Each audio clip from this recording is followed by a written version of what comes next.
What the hell, we'll start now. Hi everybody, how you doing? I'm Pabs, a racing VTuber and an artist, and today we're going to be working a little bit more on the comic. Now, I'm not going to lie, I might be a little bit out of it today. I've been working overtime pretty consistently these days at work, but, you know, I'm happy with the work I do.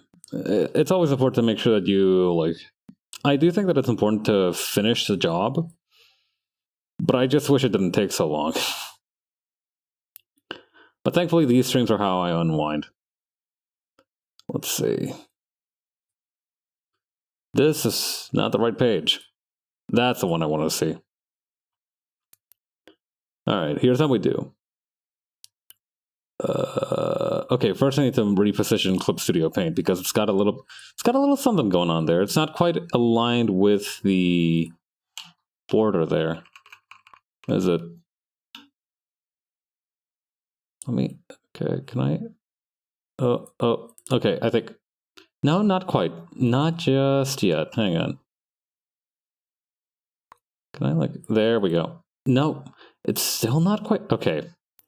All right, hang on. I'm telekinetically moving my stream elements around. Okay, okay, no, hang on. I got a better idea how to do this.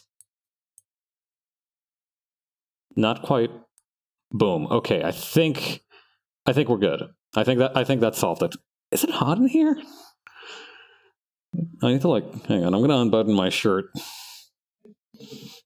Don't get any ideas. I got an undershirt rocking under here. Okay. I'm unbuttoning my invisible shirt with my invisible hands. That's how it's going. Okay, now now I'm feeling ready. What was I doing?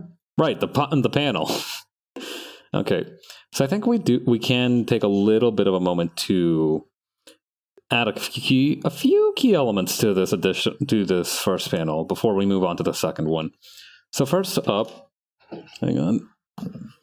So first among these changes is that I want to make the maid falling over seem much more animated, and that's going to happen mainly through action lines. I've started figuring out a neat way to draw action lines, which is to just do a big streak of white. Hang on.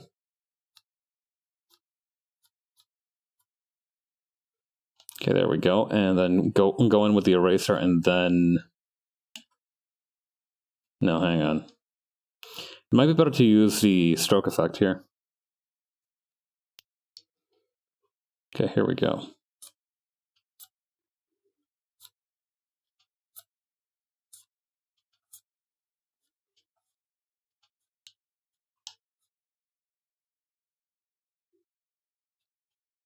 Okay, I'm going to do a couple things. First, I'm going to increase the size of the stroke.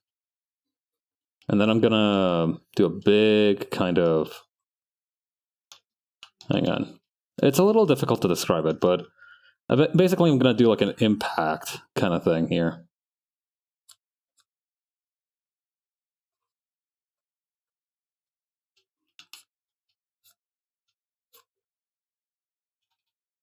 Yeah, there are better... Okay, I imagine that this is the most efficient way I've figured out so far of doing this sort of thing. I imagine there are going to be... I'm going to discover much more efficient ways over time, but for the moment, this is kind of what we got. All right, so here's what we do. All right. Yeah, and thankfully where the maid's outfit is black, we can just kind of wing it a little bit. Okay, I don't want to just have the effects kind of willy-nilly. I want them to show what would hit the ground first. All right, so it'd be this, and then it'd be little by little, just kind of little bits here. It annoys me a little bit that looks a little bit like grass. I don't know why. Grass is one of those things that I've always found it very difficult to draw. Mainly because I think it's one of those things where you just kind of have to trust the process, right? I have noticed that, a lot of the... What do you call? The thing of drawing grass, or even with backgrounds in general, a lot of it is just trusting the process and just kind of keeping your nose to the grindstone until the task is done. It's not action lines, say, for a character, well, no, not action lines, but like line of action, there we go, for a character where you kind of immediately see what they're trying to communicate. You know, it's you have to work with it a little bit.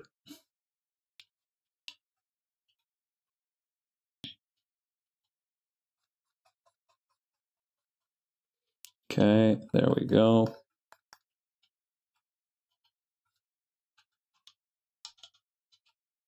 Like right here, for example.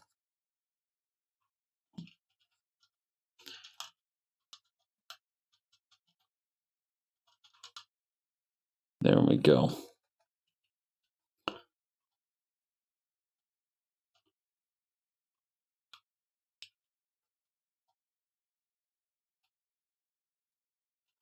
Hang on. All right. I think this is a good start. Hang on. I'm going to do a little bit more, just a little bit more, before we rasterize this sucker.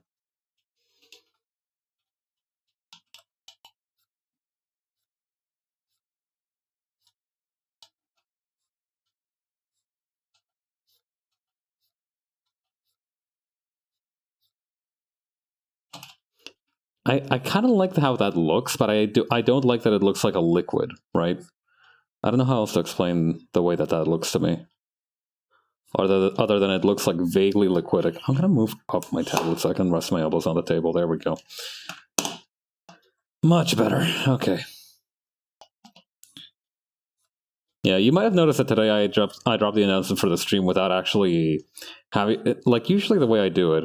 And you know, you might, depending on how far into the future you're seeing this. Hello, people from 2024, maybe. Depending on how far away from the future you're seeing this, you might not even realize it. But the fact of like, I don't know, may it will look different in 2024, given the way that Twitter is just absolutely hemorrhaging function. We might end up with some kind of like weird time warp effect. Ah. All right, hang on. There we go. Okay. Sorry, I had to sort some stuff out on my desk there. Anyway, but yeah, I usually post one kind of like announcement for the stream about an hour before the stream begins, and then I post the stream link itself. Usually.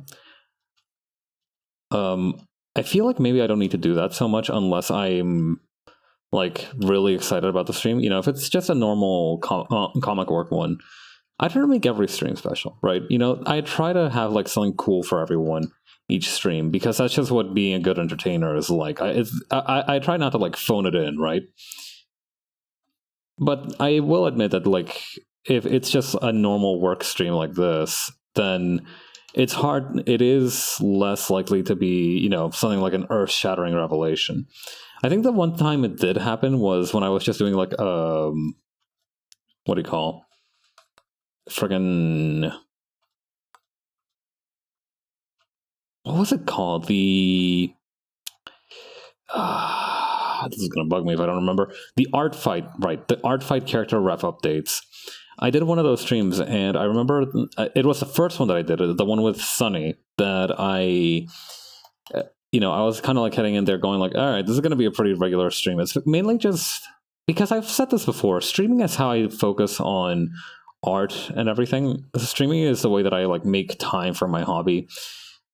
Quote unquote, mandate myself my own time for my hobby. And that's good. It works for me, at least, you know. I don't recommend it to everybody, you know. But it works for me. And what happens then is that if I have, like, something to update, I'll, like, turn it into a stream. So those aren't going to be...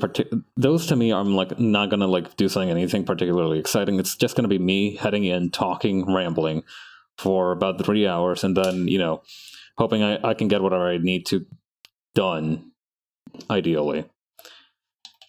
And that's not necessarily, again, I'm not saying that this is a bad thing by any means. It works for me, and I still try to make every stream special, but, you know, I'm not going to be able to bring my A game every single time. That's just a matter of it, huh?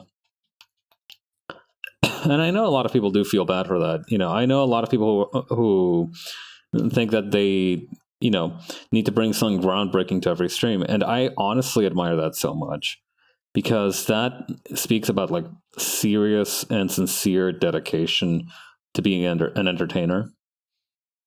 Speaking of serious and sincere dedication, I should probably hang on. There we go.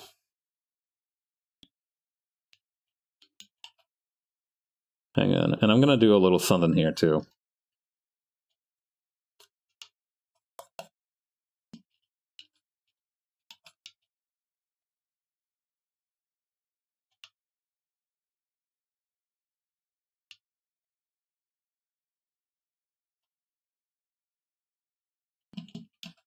There we go.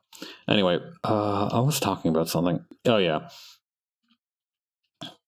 Yeah, I think the one time that kind of went unexpectedly well was when I was doing those art fight update streams. And what ended up happening is that I ended up having like a font battle. I just downloaded a shitload of fonts off of like a Humble Bundle. And I'm like, all right, I want to use one of these bad boys for my... as kind of like my default go-to font. I still use it. Pacific is the font that I use. I'm not sure if you could find it anywhere, but it is what I use.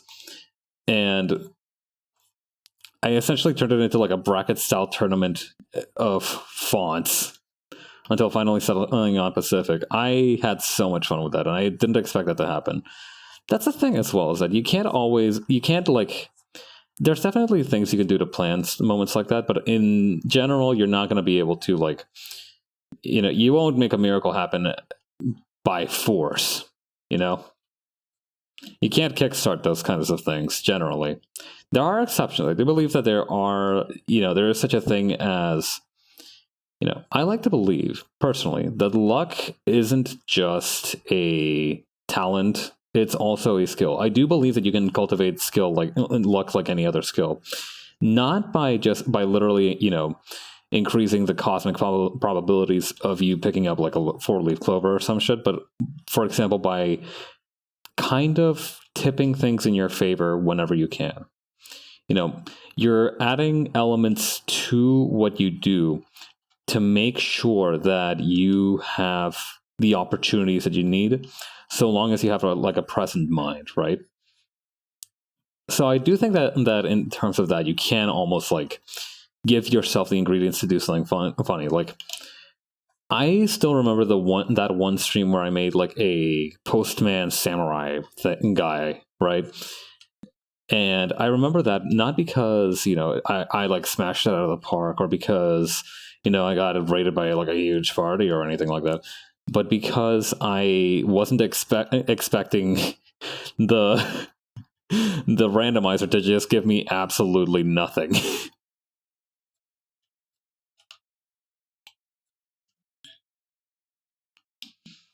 But yeah, that's my opinion. I do think it is possible to, like I said, kind of tip things in your favor somewhat, but I don't think that, it's possible to make moments like that, because a lot of the time it is just plain dumb luck. And like I said, you can influence elements to increase your own luck, but I don't think it's, it's one of those things where if you try too hard, it backfires, which can we be real? Can we be real? Why is try hard an insult? I understand the idea that, if you try too hard, you become somewhat annoying. But I never understood that.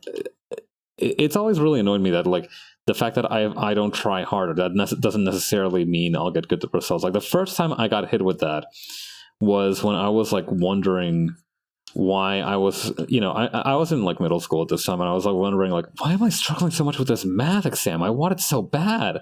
And a friend of mine was like, man, maybe you just want it too bad. And I don't know what came over me. I felt like I didn't feel better, but I felt like some kind of weird truth about myself had been revealed to me at that moment. Like an uncomfortable, how like if you... Okay, this might again just be me. If you meet somebody who is too much like you start to get pissed off at them, not because like they're copying you or whatever, but because it's like self-recognition through the other at point blank range. Yeah, that's kind of what happened. Like I got hit with a statement about myself that was so undeniable that I was just like floored. I was agape. Yeah, I was a bit of a tryhard in school, but again, I don't see why that's necessarily a bad thing. And certainly, I gained some things from it, so it wasn't a complete waste. But it is weird that you know maybe that's why Taoism is so popular. I don't know. I think that's what Taoism's whole jam is, right? Like effectively like not struggling after something, but just kind of letting nature flow to you, so to speak. Yeah, weirdly enough, I found yeah, get this. I remember seeing a chill step, which is like chill electronic music, a chill step mix that intermittently had excerpts from the Tao Te Ching sprinkled throughout it,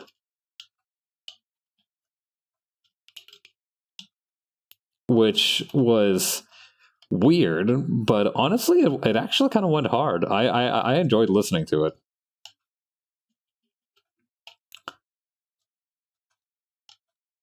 Let's see.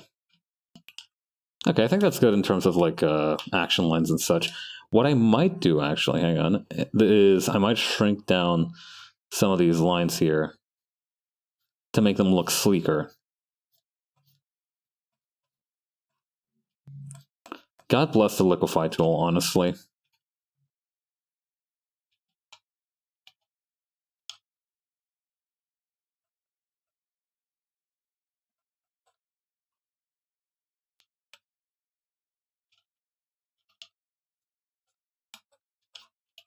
Hang on.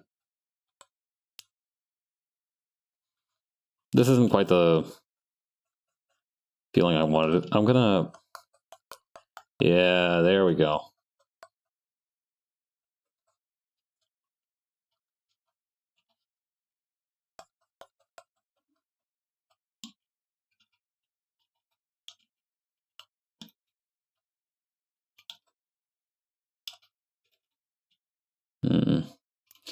I kind of want to... Hang on. Gonna try something here. If I boost the size of these, what would that look like? Oh, wait, hang on.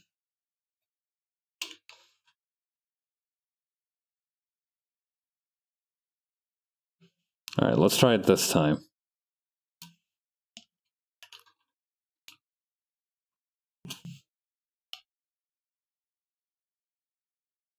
Okay, and then if I widened it? Huh. I kind of like it. All right, let's keep it wide then.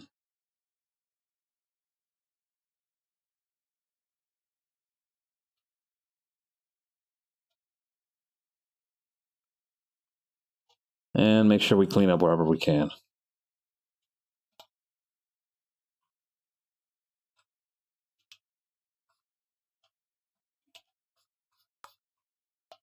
Hang on.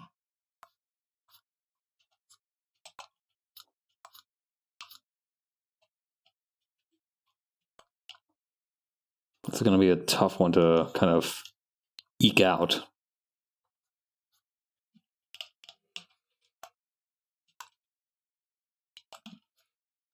Okay. But yeah, even on days when nothing good happens, a good thing or two can always like turn that whole thing right up and around. Like earlier, a friend of mine gifted me a game. Yeah, shout out to Preston. We're going to be playing. I need to announce this. We're switching out the game we're playing on Saturday from Teardown to Pizza Tower because I want to play Pizza Tower real bad. I feel like I've just been like so fascinated by that game. I'm always fascinated by games that like go for a very specific aesthetic, and I think Pizza Tower meets that definition with flying colors. Like, let me show you a screenshot of Pizza Tower. If you've never seen this game before, it's a homage to older games from the Wario Land franchise. Why isn't my web browser launching? Oh, here we go. Oh, no, it is launching. It's just very slow. All right, hang on. Pizza Tower screenshot. And this does. Okay, it's giving me the Tower of Pisa, which... Tower gameplay. Here we go. Yeah. This game, like... It's games like this and, like, for example, Cruelty Squad, right? These are games that objectively have a very difficult to get along with aesthetic. Like, everything in this works, everything does what it needs to do, but not a single hair more. And I admire that so much. Like, let me show you a screenshot of Cruelty Squad as well, actually. When a game is deliberately... Well, no. Okay, I would argue that, like, the difference... There is, like, a difference. Okay, so, for example, Cruelty Squad, right?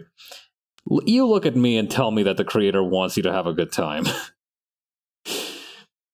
I think, like, the main difference is that while Pizza Tower is, like, supposed to be more...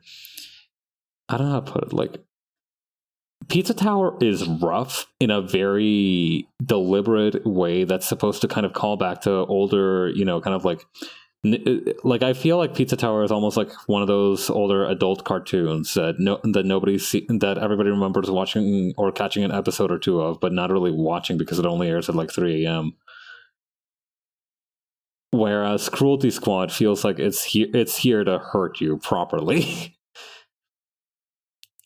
Like, these are both rough, but I feel like Pizza Towers is rough in order to create a certain feel to it, whereas Cruelty Squad is also that way, but also that specific feel. Like, it's nostalgic in a way, but Cruelty Squad is like deliberately like, we are making these textures to hurt you.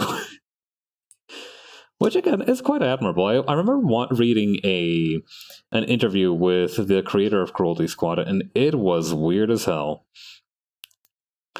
Like, I feel like we should give that guy more money to create stuff, but at the same time, I'm worried that if we do, he'll, like, make fucking Showdown or some shit on accident.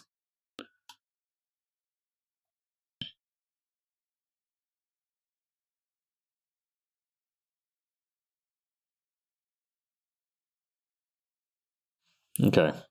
I'm gonna take a sip of water real quick.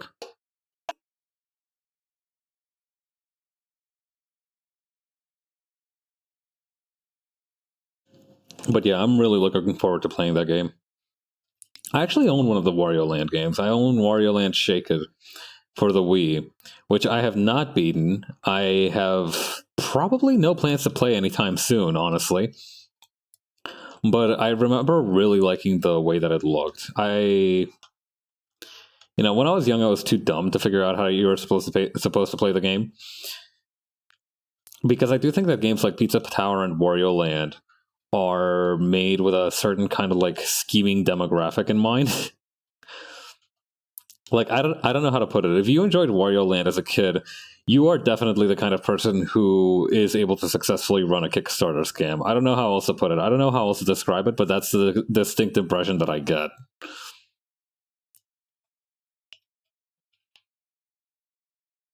If you managed to beat one of the Wario Land games as a child, I firmly believe that you could like head into a chess tournament and get into like the semifinals by pure instinct and a basic knowledge of the rules.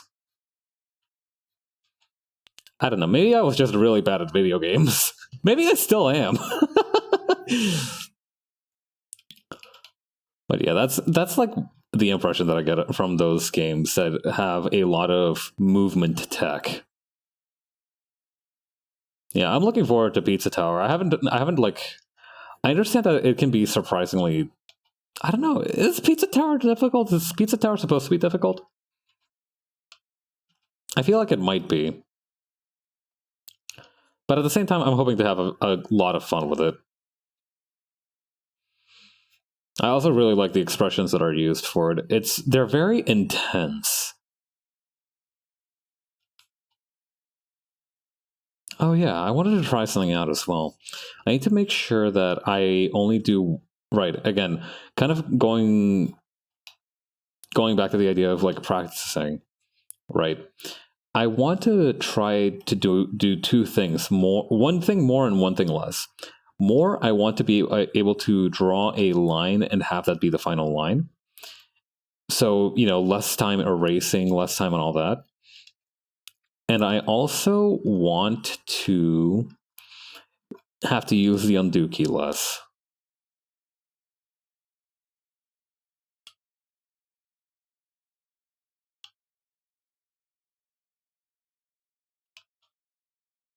Because I feel like those two will be the key to improving very, very quickly.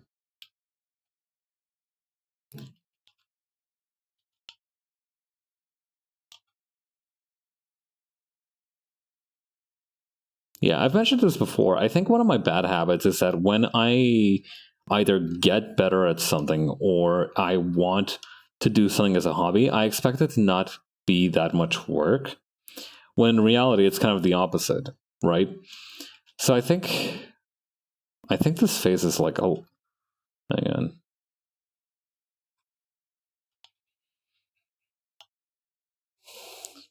Hang on. How would like a... Like I want to do like a relieved sigh.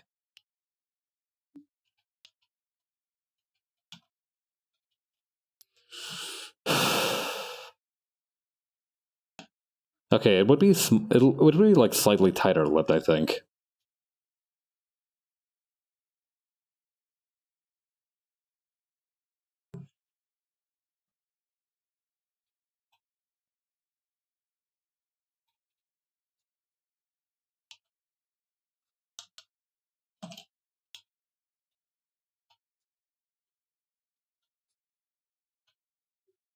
Yeah, I think that's good. But yeah, I think if I can get the hang of making much more deliberate brush strokes and also making sure that I cut down on the time that I need to spend erasing, I'm going to get so even faster at drawing. Which is kind of... Okay, so, as an artist, I feel like there is a kind of cycle. A sort of cycle in your improvement, right? I think that at first it's that you get better and then you get faster once you're better. It might happen at the same time sometimes, but I think generally speaking, and I don't know how many people can relate to this, I think that, first step is figuring out what exactly you're doing and then figuring out how to do it on purpose and much faster. So that way you can cut down on the time spent, because it's not because, you don't like drawing whatever you're drawing.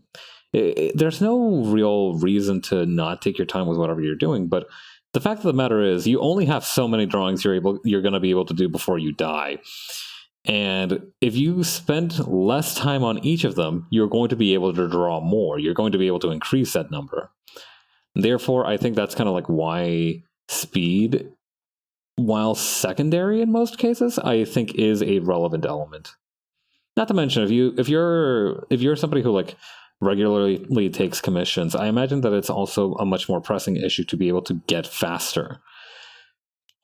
All things the same, I think somebody who draws professionally would much rather be able to draw at a consistent quality faster, and that would be a great benefit to them, at least. That's what I think, at least. Lord knows I haven't been able to make a living off of art yet. Maybe someday. Yeah, maybe rather than making a living, I'll just be able to make a retirement out of it. Yeah, you're going to tune back in like 50 odd years, and I'm still going to be streaming, talking about random martial arts crap and whatever the hell's going on in the news that day. That would be kind of nice, honestly. I know some dudes who are like radio hosts until like well into their retirement age. So it'd be nice to see that happen for like live streamers. Although I do not doubt that the youngins at the time are going to roast the shit out of me. I'm already rather bullyable as it is. Can you imagine the kind of whippersnapper back talk I'm gonna get once I'm like 60?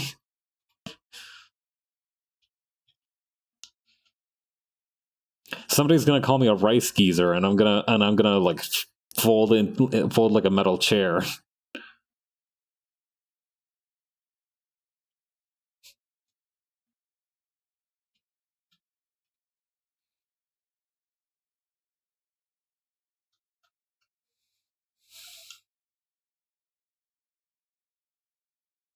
Okay, so how do I show like the shoulders relaxing? Or even, okay, no, hang on. Okay, 1, 2, 3, 4, 5. Is it weird that I need to count the number of sides to a pentagon? I'm going to choose to believe it isn't.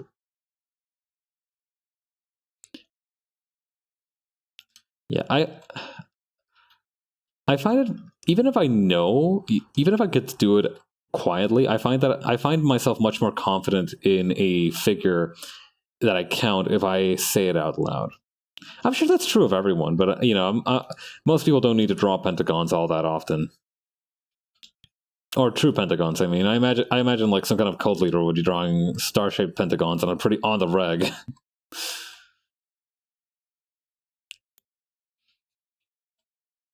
Let's see. Okay, there we go.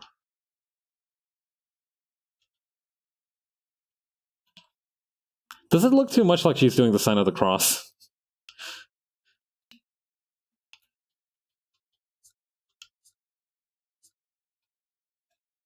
That would be pretty funny. Somehow Emelian, the alien, is the Catholic one here. God.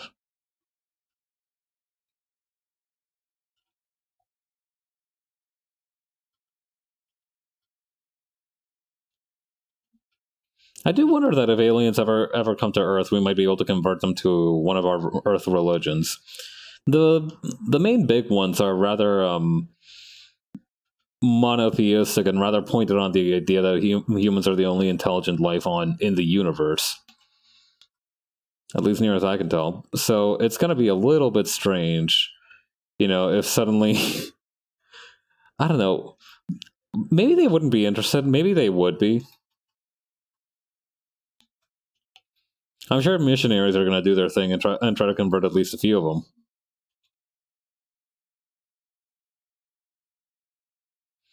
Hell, they might even try to co-opt our stuff, like the way that, like, you know how like Neon Genesis Evangelion was made with like all these Bible themes, but doesn't you know, none of the people who worked on it actually read the Bible or anything. They just used a lot of like the terminology and shit in it, and somehow came out okay. I wonder if something like that's going to happen.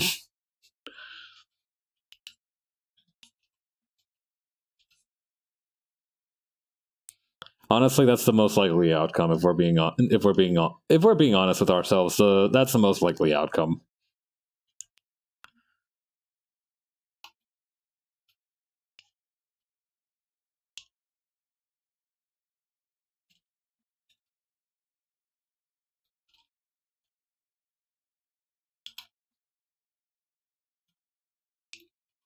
Okay, and I'm gonna like draw her shoulders going down like this.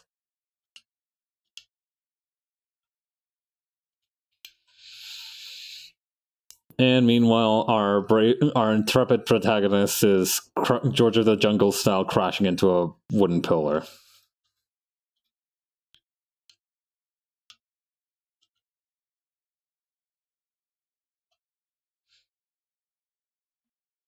How kicked up should I make Hawk? My gut says completely, but my brain says maybe not that much.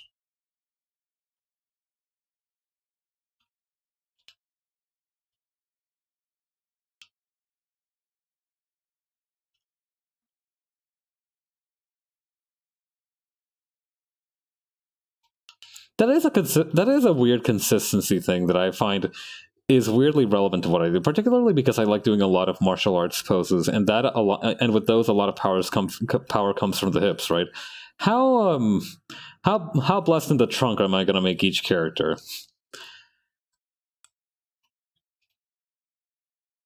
You know, because I'm pretty decent at like keeping boob size relatively consistent, but height and kick amount is the one thing that I have difficulty keeping consistent, because given my prerogative, I will give out anybody a bakery. It's what I do. They deserve it. Let's see. Oh yeah.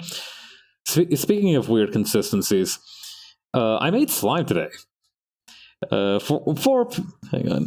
Actually, okay, I'm actually holding it in my hand. I'm not going to touch it too much because it's got a gross texture. Okay, so I made slime today for a reason. I wanted to make cleaning slime. So if you've never heard of that before, essentially some genius realized that if you make sufficiently adhesive slime or putty, you can use it to, hang on. You can use that putty to clean off, grimy surfaces, just pick up dust. And it's useful because, sometimes it's in very difficult or hard to reach places that would be easily disturbed by something like, say, a wet wipe. Or maybe it's like electronic and you don't want anything liquid near it. So you just get yourself some putty and you use that for cleaning purposes. Hang on.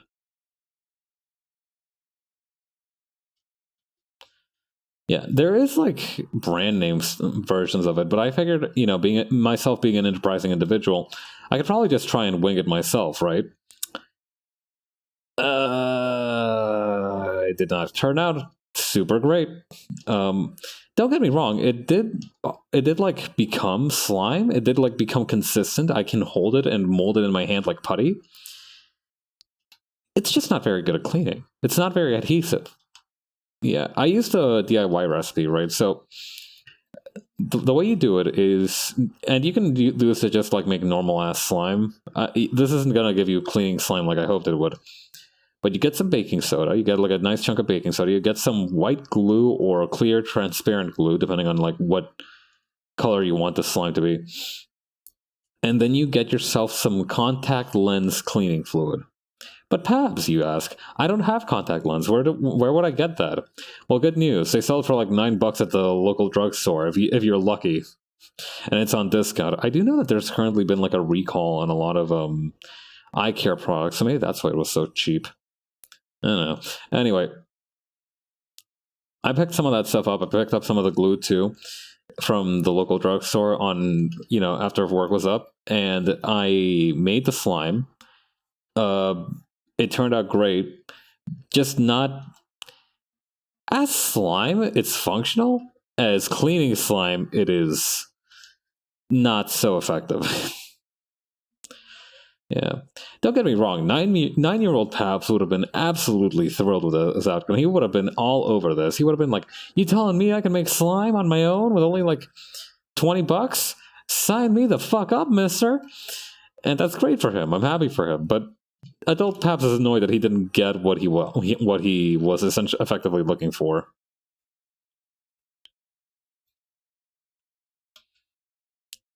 Hang on.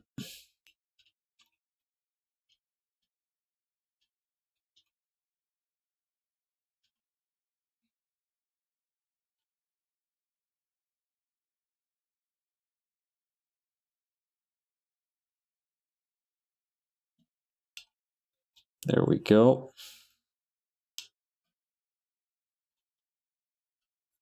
But yeah, overall, not a bad experience. Like I said, I used to love making DIY stuff even as a child. I still love it as an adult. I love making my own crappy stuff to do what I needed to do.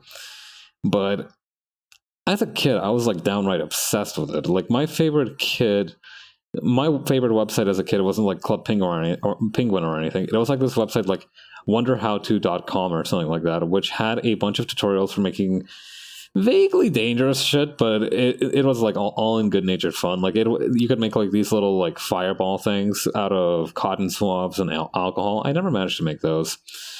But yeah, it had different stuff like that. And I wonder, is it still up? Is that website still available? Hang on. Wonder how to Fresh hacks for a changing world. What the fuck? Who the fuck are you? A life hack website? A life hack website? Who the fuck are you?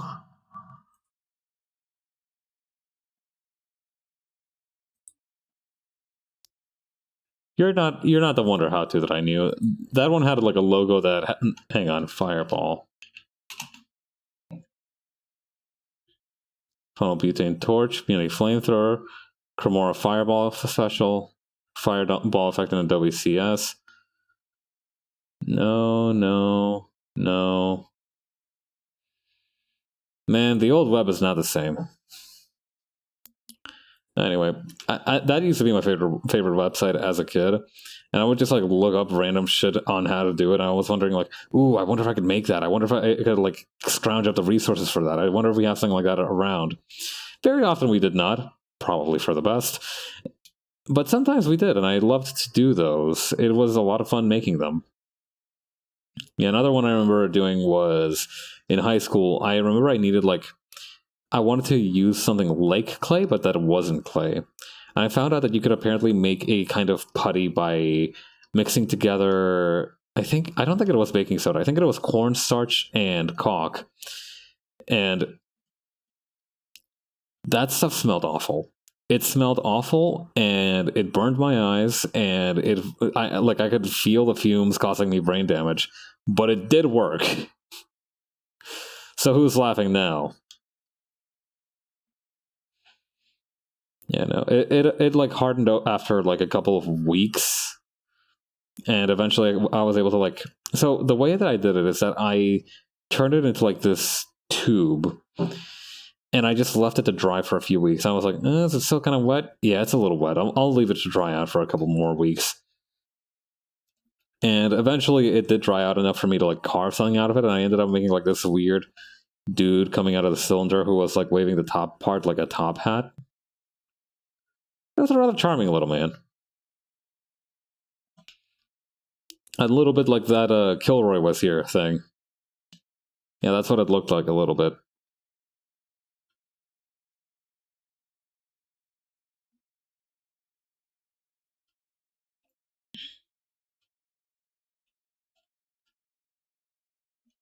There we go. Then put them like this.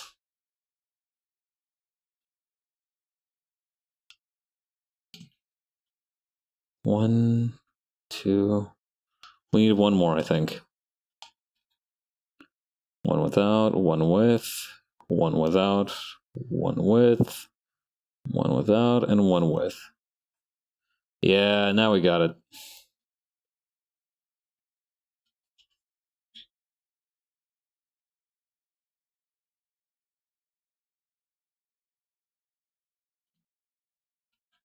Yeah, I think the bottom and the top parts are meant to... Wait, no. Well, we'll figure it out soon. Let's see. I'm going to cut down this part here a little bit so it looks a little bit more aerodynamic.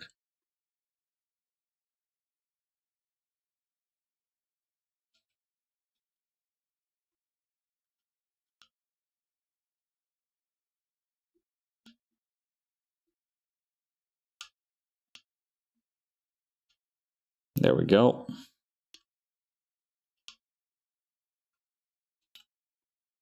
Yeah, I mentioned that I'm trying to learn how to draw without needing so many erasing things, but it's a bit of a learning process. Not to mention, sometimes it just looks better like that, or at least I enjoy the choppy feel of it. It might not look better necessarily to everyone.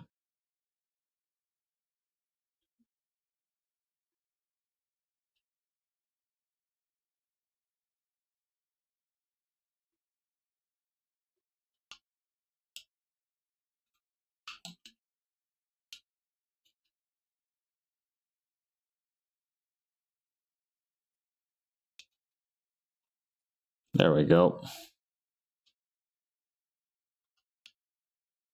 Should I just have the fingers splayed out like that? Okay, here's what we might be able to do. Switch up the hand, so instead of like to the side, it's like straight up. Yeah, there we go.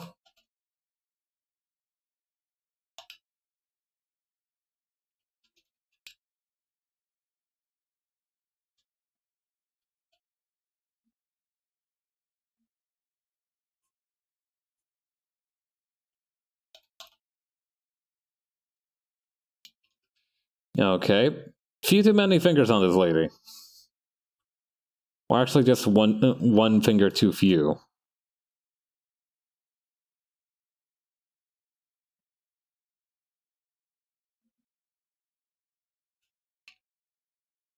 There we go.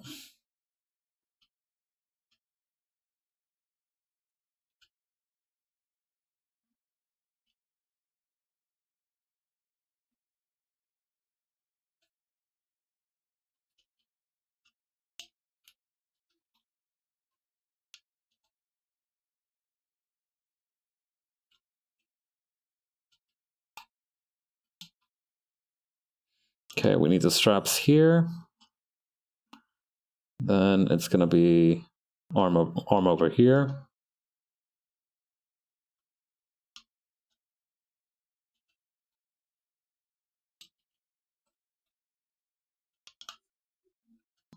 We should probably draw this pillar sometime soon, huh?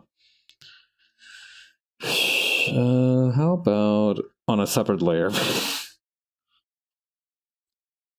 Let me drink some water real quick.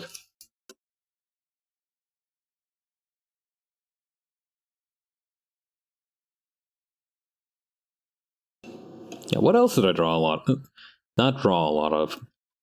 I wonder what else I tried to make as a kid. I don't remember a whole lot of it. I remember that I actually managed to get into it a little bit in my last year of high school again. I found this channel called like King of Random. He's unfortunately become something of a shill nowadays. Or actually, it kind of actively happened while I was watching, but... Oh, wait, no, hang on, this is the wrong layer.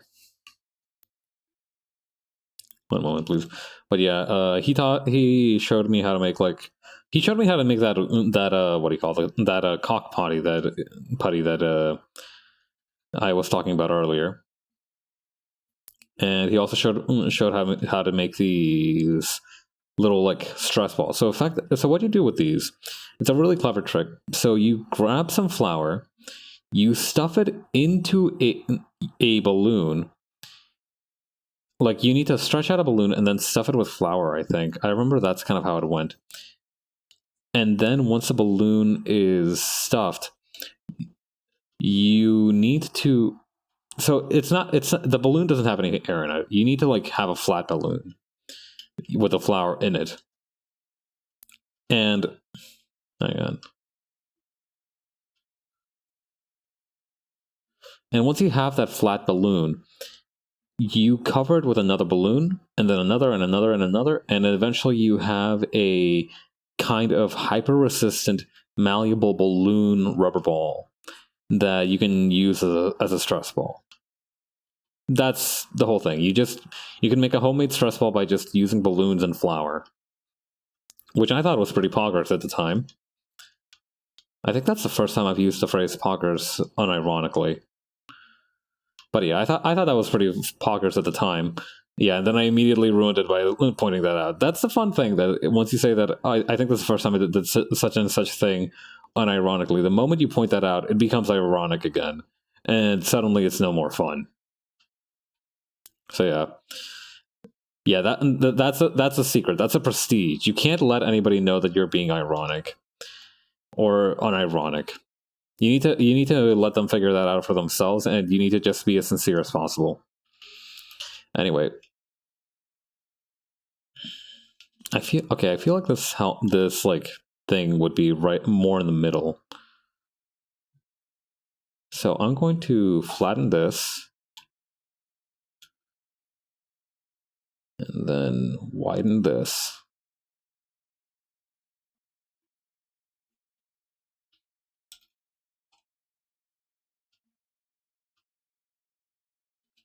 There we go.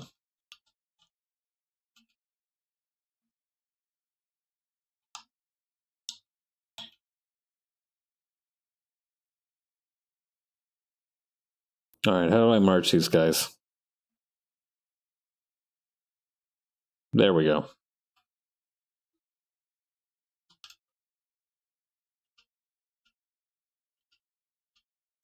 But yeah, the idea was that you make like a homemade stress ball, and I used the hell out of that thing. I enjoyed it a lot. Unfortunately, over time, it started to get little tears in it, and that's when I kind of had to throw it out. Yeah, absolutely heartbreaking. I loved baking stuff as a teenager. I still like baking stuff. I just don't like any of the prep work before or afterwards. Really, I guess I just like eating. No, I'm kidding. I still enjoy baking from time to time, but I don't do it nearly as much as I used to. Particularly because I no longer have like a sweet tooth. I stopped liking sugar so much sometime in university, and that has just been a heartbreaking experience for me. But yeah, I just don't bake as often as I used to. What was I talking about? Right, okay. So yeah, I loved baking, and our house. Okay, so in my last year of high school, but before I went to university, my family moved houses one last time, and we, when I was still living with them, my family moved houses one last time, and we moved into this. I want to say decent apartment. It was decent in my opinion. I imagine that some other people might have like different opinions about like how it was. I think it was just okay. But the thing that absolutely sucked for me about that apartment was that you couldn't turn on the oven without accidentally like flipping a breaker. Like the oven was just inoperable in its natural state. Hang Yeah, you could not use this fucking oven if you wanted to bake something, because you couldn't use it. I don't think it had like an electric stove, so I guess so cooking was fine. But if you wanted to bake something, nah, not happening. That oven would not have it. So for a good 3 or so months, I was just fucking fighting like Hercules against that goddamn lion, trying to figure out how I could bake something without using an oven, and nothing worked. Because even like stuff like cookies in like a cast iron pan or something still require you to insert the pan into the oven. You can't just cook it like normal fried food or whatever. You need to bake it properly. Yeah, I mean, I guess I could have made something like ice cream if I wanted to, but I didn't want to make ice cream. I wanted to make a cake. I wanted to make biscocha. I wanted to make castella. I wanted to make cookies. God damn it! That was no way to live. Anyway, yeah. Then I was without an oven again for a couple more years in university until well, no, not a couple more years. For approximately, I want to say 6 months. I want to say 6 months.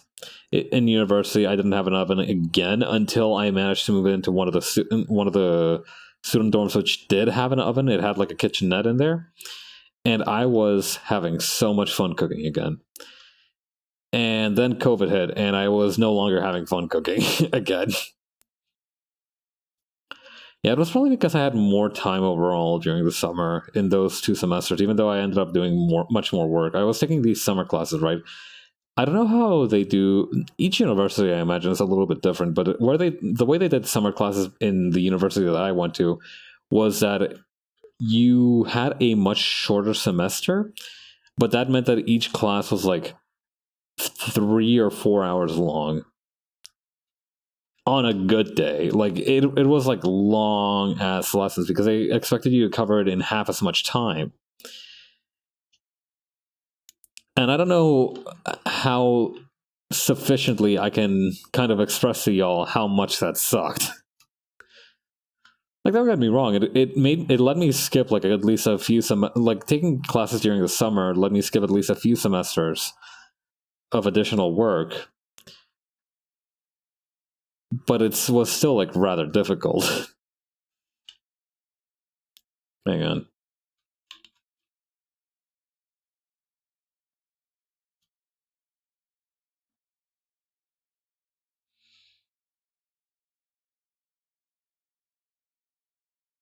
Hang on.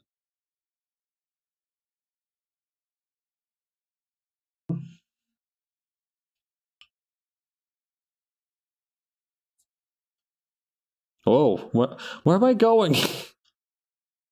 There we go. But yeah, that's some fun memories. I think the summer where I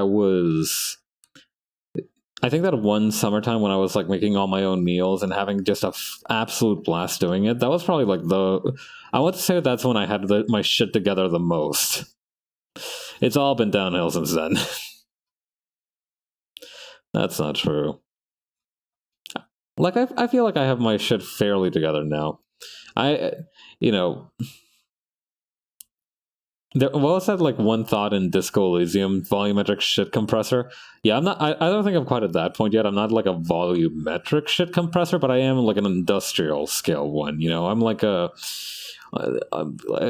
compared to like a homemade or DIY shit compressor, I'm like I am like a fairly standard one. Maybe you had to order me on Kickstarter or something, but I'm a decent shit compressor at the rate that I'm going. Yeah, I'll get a little bit of a boost once I file my taxes for the first time. I feel like once I file my taxes, I will have officially become an adult.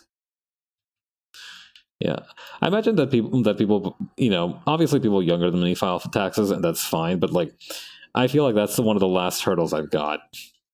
Yeah, forget having sex or like being old enough to drink alcohol. The true sign of adulthood is being federally liable for your income.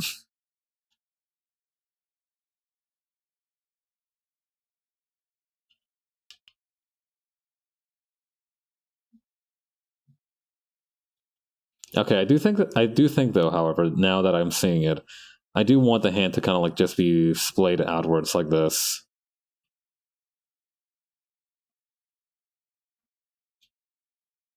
Come on, bud. Get selected, damn you.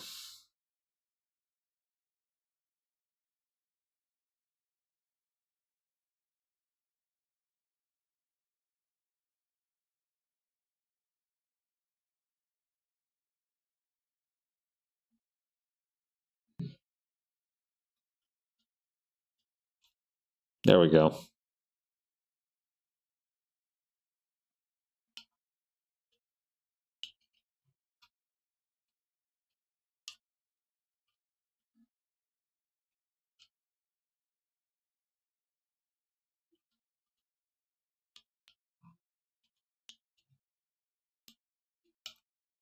All right, what's wrong with this hand? What am I not liking about this hand?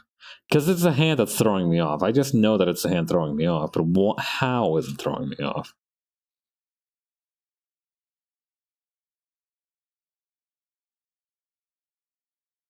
Hang on.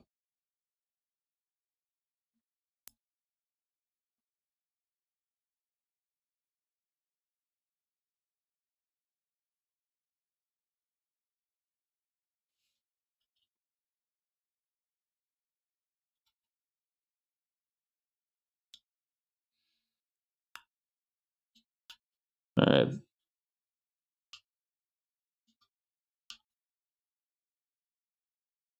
Yeah, I think that's a pretty good like air trail. I like it.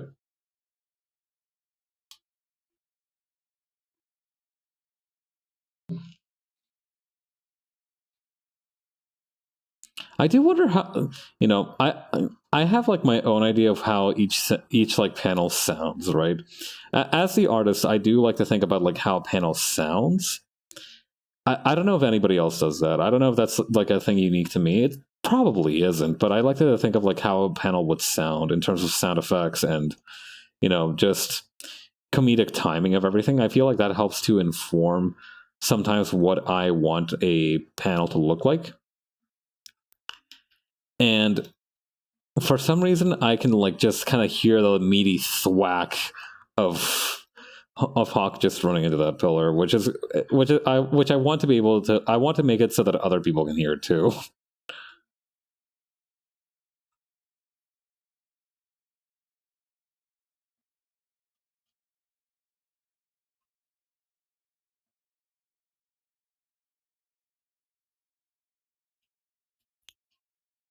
Hang on, control point.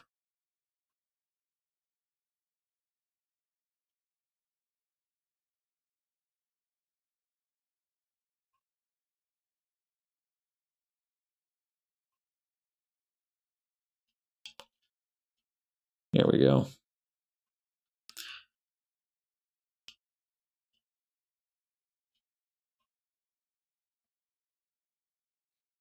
Let's see.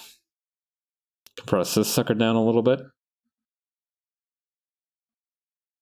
It occurs to me now that, like, if somebody hasn't played the Hit 20... What year was it? What year did the Disco Elysium come out? I want to say, like, sometime in 2019, but that's definitely not right. Is it? That can't be right. I feel like I remember somebody. I remember I watched some dude. I used to watch a lot of like YouTube videos and live streams from live stream Disco Elysium. Like, I remember that was like my first exposure to it, and I also thought that it was like really cool then. But I forget when that was. I should try to hop back in and see if he ever managed to complete that game. I don't think he did. I feel like he would have pussied out some part way through. No, he would have completed it. That guy had a lot of like determination like that.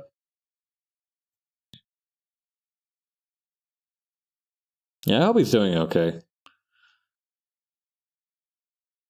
I've actually stopped watching his stuff because I just didn't vibe with it anymore. But I do. He didn't seem like he didn't strike me as like a bad guy or anything.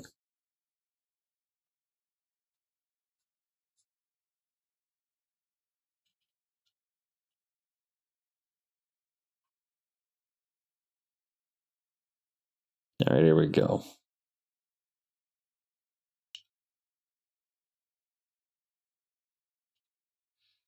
And then simplify vector line all across here. Perfect.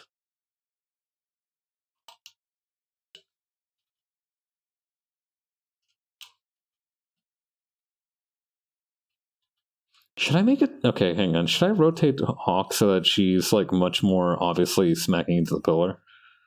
Like, from that angle? Like, I want to make sure that it's clear that she's flying into it. Because right now it just looks like she's... Oh, wait, no, hang on. I've got an idea for how to show it as well.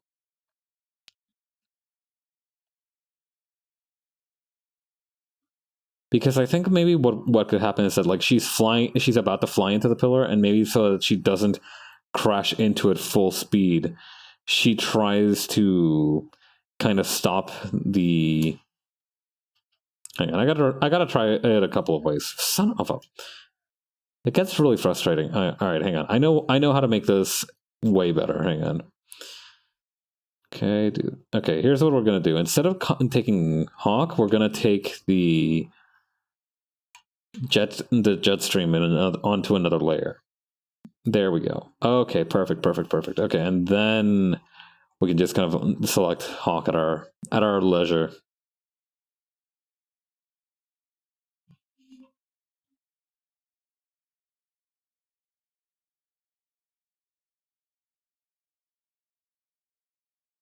Oops. I wanted to zoom in, I promise. Your Honor, I didn't mean to kill that man. I was just trying to zoom in.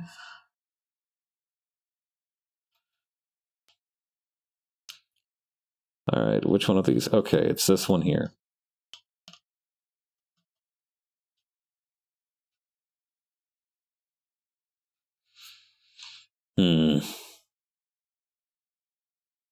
Yes? Question mark?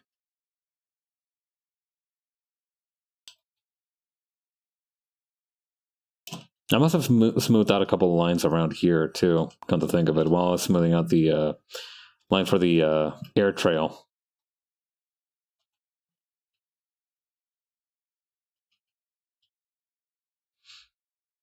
Now, like, it would need to be the full kind of, like, full-on George of the Jungle splat. So then maybe what's wrong isn't Hawk's trajectory, but rather the... Hang on. Maybe it would be the... Nope. Also no. There we go. The trajectory of the trail here. Okay, yeah, there we go.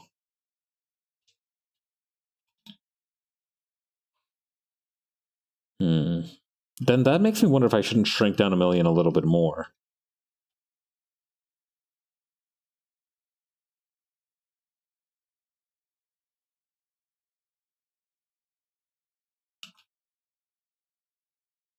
Let me add some more stuff to the air trail here.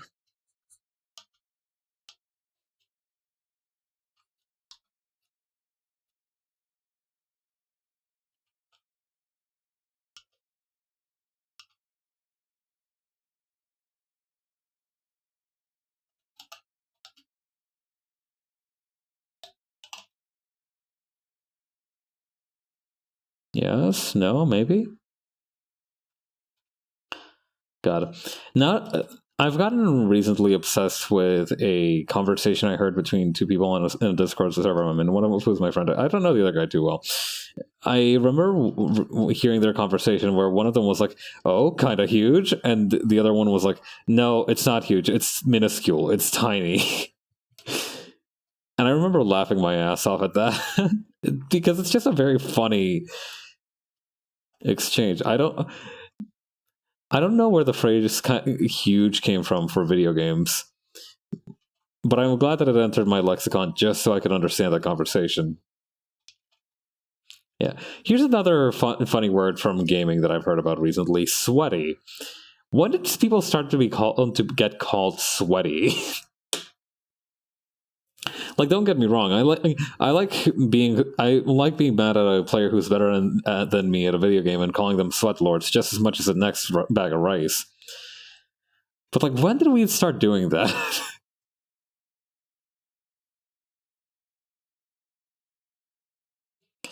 These darn kids and their gamer slang.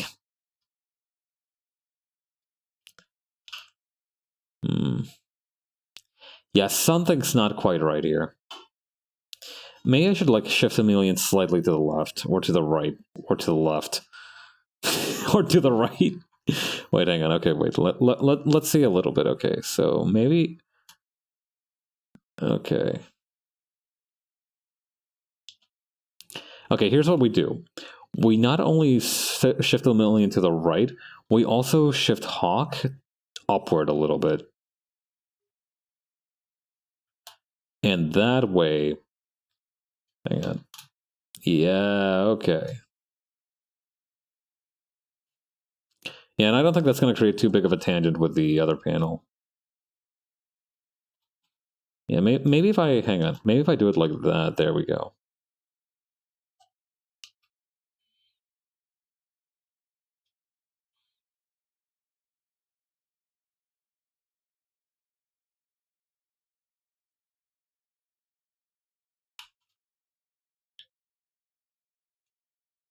Okay, maybe I do need to bend this around a little bit. Hang on.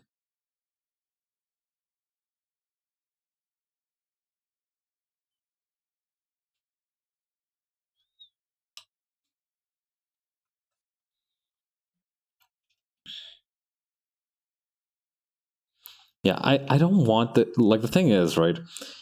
I need some kind of edge to make the panel a little less crowded. And I think the way to do that is to maybe decrease a little bit of give the panel a little bit more height. Now, I'm not going to bullshit you. This will be dangerous. All right, here's how we do this shit.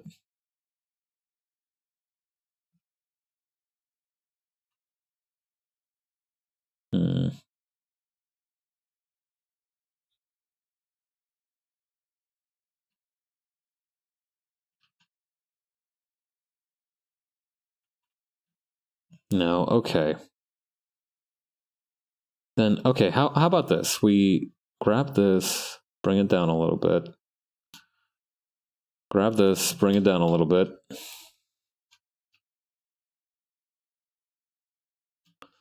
And then we go back up and grab the other ones.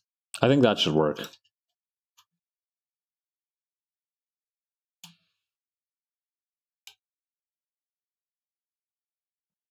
Yeah, okay. Perfect, okay. And then we just need to shift everything in this panel way the hell down.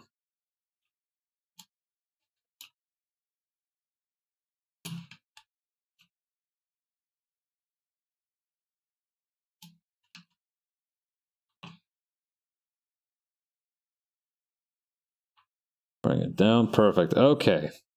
Now we're ready.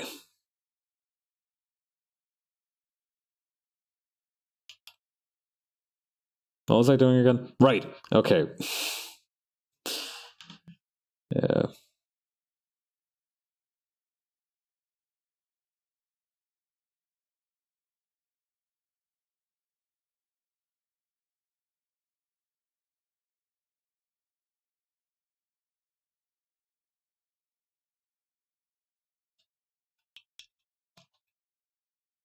Hang on.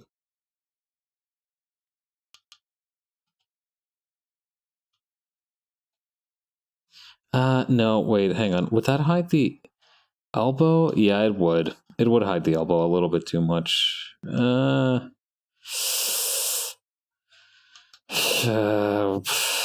don't like hiding the elbow, is the thing. I think I've mentioned this before. There are good and bad places to cut off somebody's limb in terms of framing. There's no real good place to cut off somebody's limb. It's always going to be a little bit gauche, unfortunately, in real life. But in comics, there are good places to cut off limbs, which are, to use Hawk here as an example, right? Like right here would be fine, because then you don't have enough of the leg that you're kind of cutting off the knee. Like anywhere that doesn't have a joint is a good place to cut it off. Like right here, right here, right here, somewhere around here.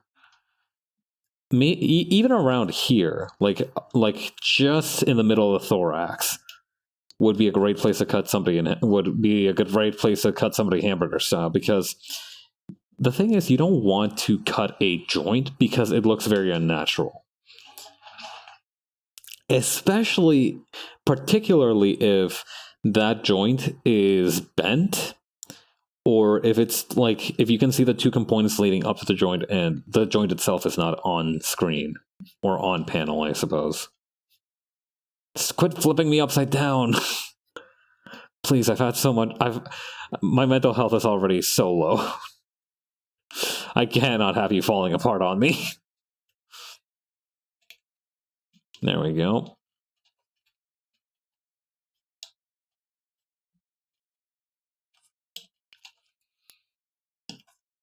But yeah, there's good and bad places to cut somebody off. Unlike in traffic, where you should always cut people off and always merge.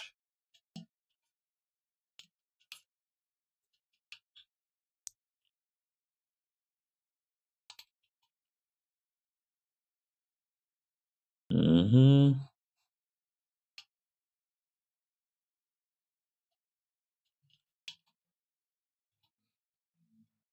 All right, hang on. Something funny is going on here. Ah, that's what happened. Or maybe not. There we go. Seems I have a few bits of cut up things floating around here and there. Let's take a moment to clean up.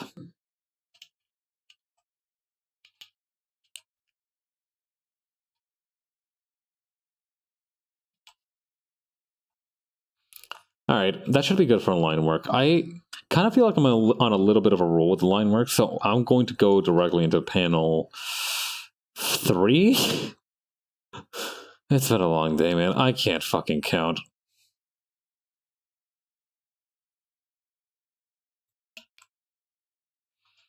All right, I think what we need to do first is to figure out the silhouette that Hawk is going to have.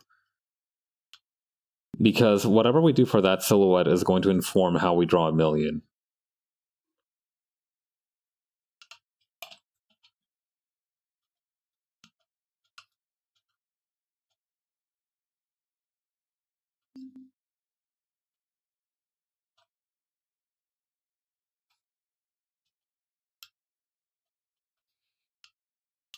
Yeah, so like for example right here, right? We need to make sure that we have enough of her neck. Hang on. Gonna do a quick wrist check here. I learned that apparently today in 1983, it's been like the, I guess, 40-year now anniversary of a horse theft. Not just any horse theft, though. This horse was apparently worth $13.5 million. I'm not kidding.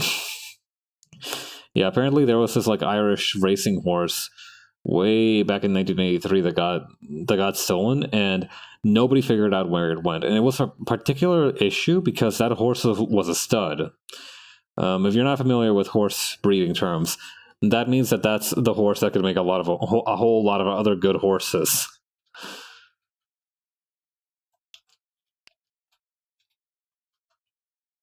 All right. So here's what I'm going to do, right? In terms of like silhouette.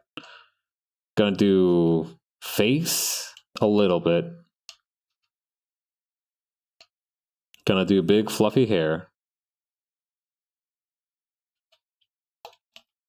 Going to need the collar popping up there.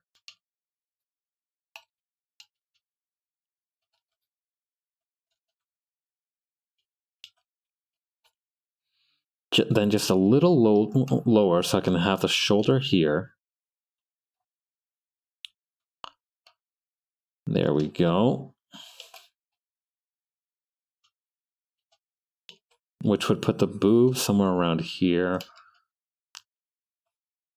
Lats, thorax, hips. Somewhere around here. I found that that's kind of helping me, kind of like breaking stuff down into just the maximum number of components has helped me to figure out the proportion thing that I've been having an issue with. Like being like, okay, does this person have lats, abs, thorax? Well, no, I guess the thorax would be the abs, huh?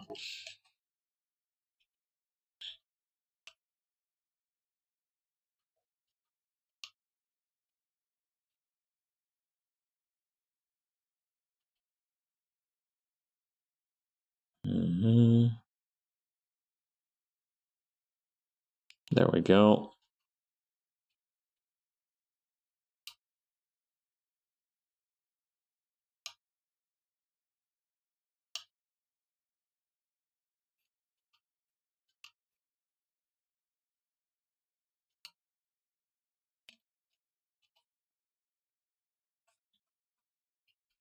Yeah, that's the good news is that now, for this part in particular, I just need to work in silhouettes.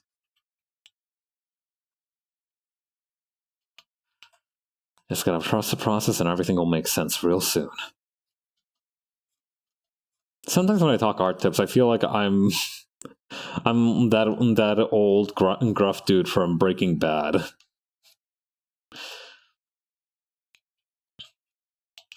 Like, here's what you're gonna do. You're gonna walk into that Wendy's, you're gonna order a large Baconator combo with a Frosty.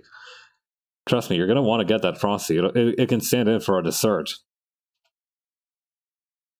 You're already paying for it as part of the combo. I don't think he would actually say that. I don't know what that deal was. I've never finished watching Breaking Bad. I started season 1 like a long time ago.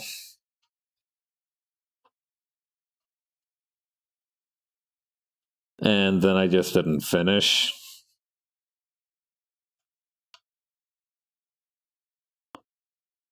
There we go.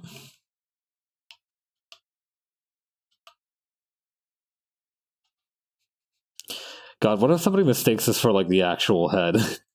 Like they're like, oh my god, she could decapitate herself. That would be kind of funny, actually. Yeah, the headless horseman. He has one superpower, and then you'll never be impressed by it again. Whoever named the headless horseman knew what they were doing, right? Like they what you see is what you get with that one. With that name for a horror story. I guess the actual name is Sleepy Hollow, right? But to me, the guy, it's like a whole kind of Frankenstein's monster kind of situation. Whether you're talking about one or the other, I'll kind of get what you mean. So at the end of the day, it's not really important.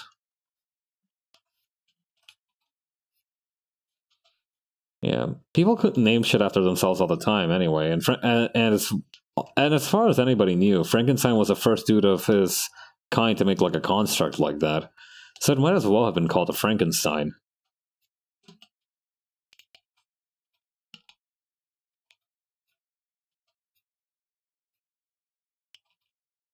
Yeah, I've been trying to figure out some more stuff about my own lore, right? Like what exactly I am to the sun, and that's led me down some very weird rabbit holes. I had to learn what a tulpa was.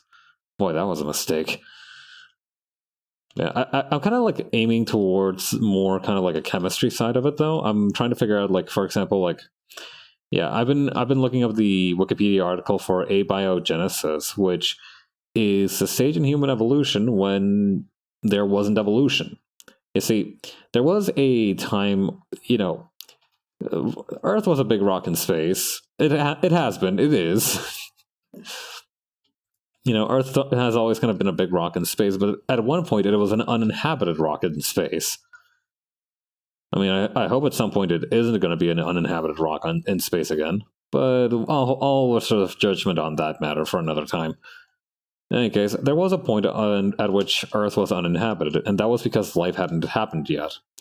For life, in order for life to happen, we had this thing called like the Miller-Urey experiment, where they figured out that with the right kind of shit going on in Earth's kind of puberty stage, I guess would be the worst possible way of calling it. But yeah, sometime during like Earth's nascent stage. That's a much better word. Yeah, sometime during Earth's nascent stage, there were the right kind of chemicals that if you sapped them, like by say like the lightning that would have been present at the time, or like you heated them up with the heat vents that would have been present at the time, they would have created amino acids.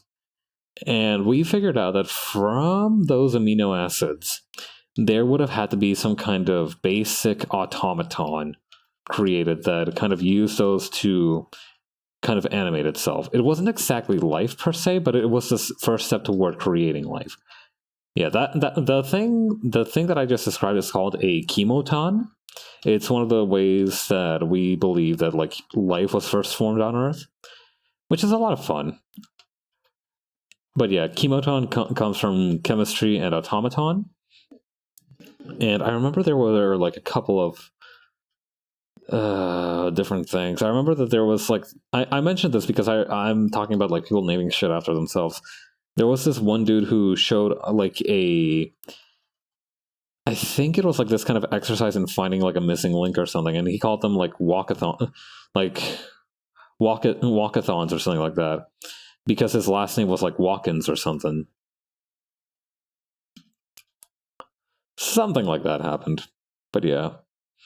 Chemothons, yeah. I'm kind of like leaning toward that angle, that I'm not quite biotic, but I am not biotic.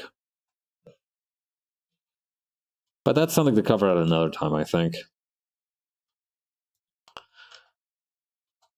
Yeah. The problem is that I like the things that I make to have a proper meaning, but then that just usually means that I fall down a chasmic kind of Wiktionary rabbit hole, figuring out where each word got its etymology, and from there I kind of piece together right what I want to call something. But it's also resulted in me naming some shit really stupidly. Like I'm still workshopping it, right? But for example, I'm trying to figure out like the name for a group of people that would like devour something, right? Not in like any like food way or anything. It's a complex thing, but I'm trying to figure that out. And the best that I could come up with was Hierocat, from holy, which is Hiero, like Hierophant, for example, and cat, which is from katoskos, which is an ancient Greek word meaning devour. Like that's what I came up with after like days of workshopping it, and it's still not that great. Tolkien made this shit look easy.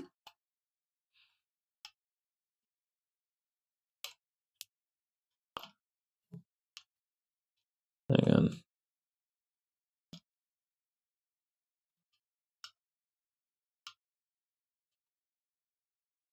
There we go.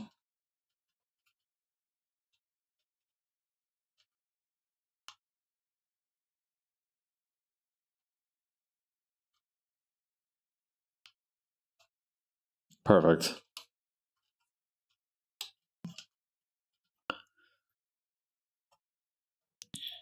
I don't know the little like thing would go in that direction, but I'm gonna choose to believe it would.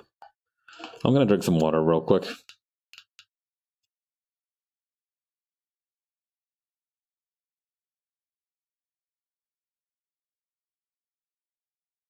God damn, I've already been at this for almost an hour and a half.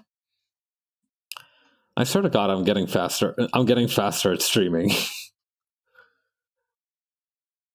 Or no, I guess that wouldn't be the right word, right? I feel like the time is passing much faster in these work streams. You know, though, if I can get the line work for this done, I will be one happy camper.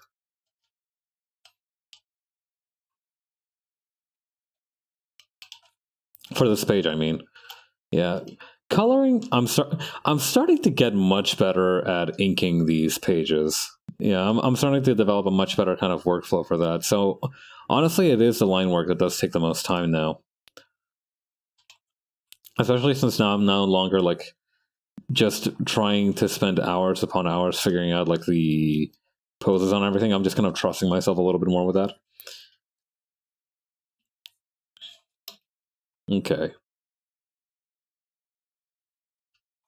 Yeah, I'm probably going to do something similar to what I did with the maid over here. Hang on. It doesn't look good to have, like, empty white spaces here.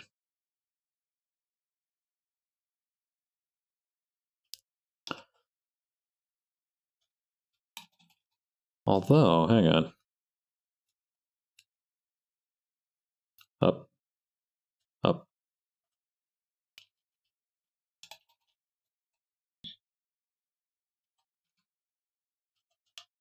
Hang on.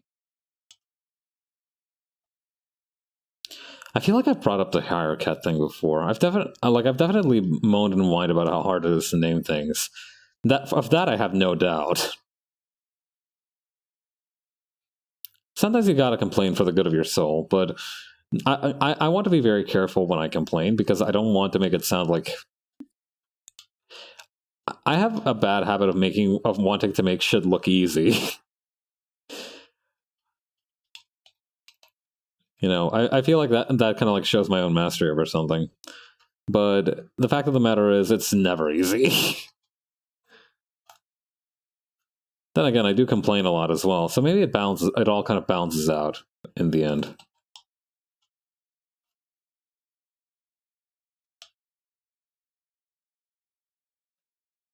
Okay, there we go.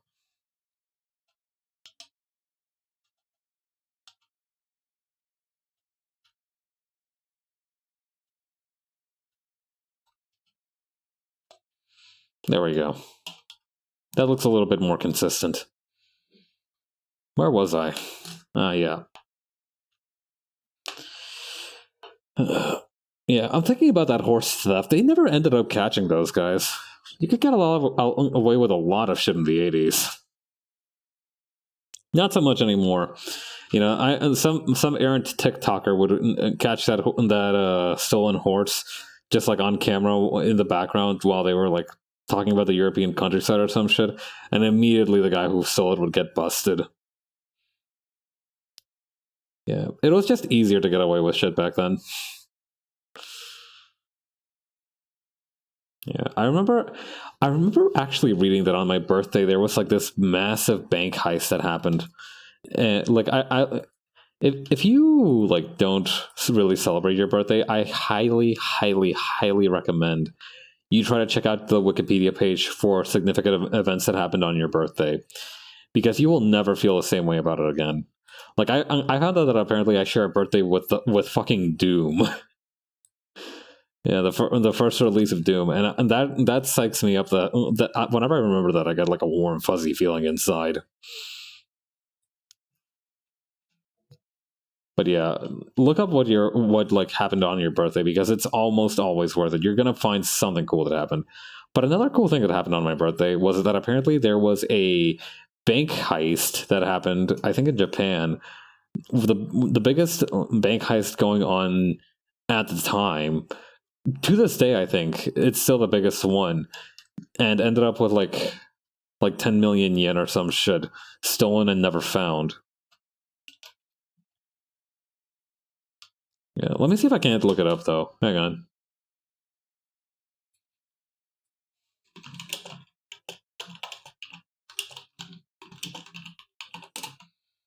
Yeah, what? Yeah, oh, never mind. It wasn't 10 million yen. It was 300 million yen. Yeah, also known as the 300 million yen affair incident, was a robbery that occurred in 1968. A man posing as a police officer on a motorcycle stopped bank employees transferring money and stole 294 million yen. It is the single largest heist in Japanese history. Half a century later, the case remains unsolved.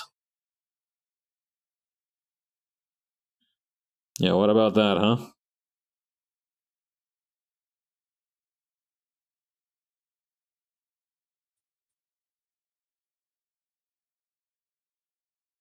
Let's see.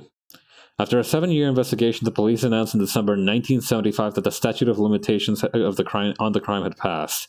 As of 1988, the thief has also been relieved of any civil liabilities, allowing him to tell his story without fear of legal repercussions.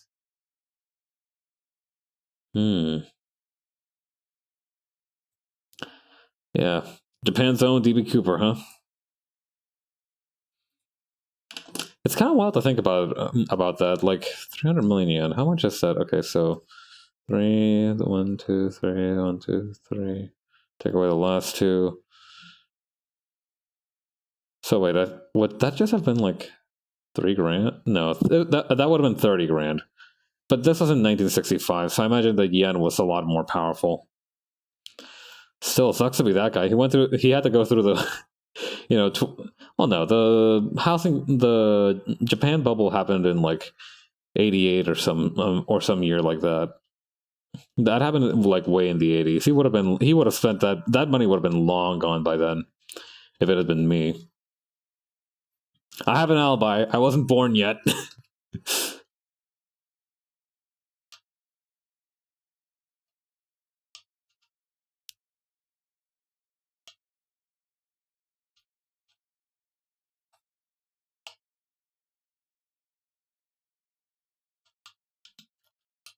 Okay, okay, I'm wondering what kind of expression she'd be making in this panel, because I kind of just drew a cross here to as a stand-in for the face. I don't know. Something bugs me, unless it's kind of comedic. Something bugs me about leaving like character's expression empty.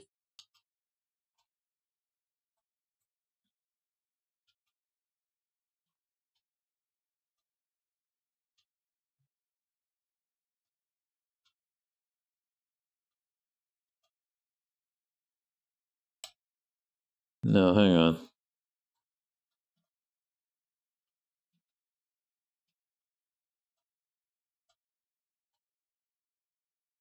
Maybe like that. Hmm. I think maybe the eyes should go first. I'm very good at drawing eyes, kind of. I can either draw an eye or I can't.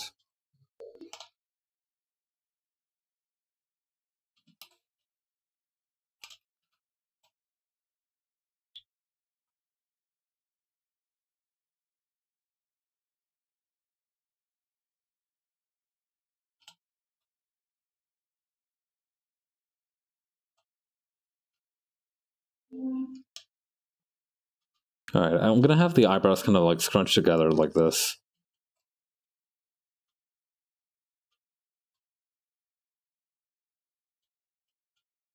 Oh,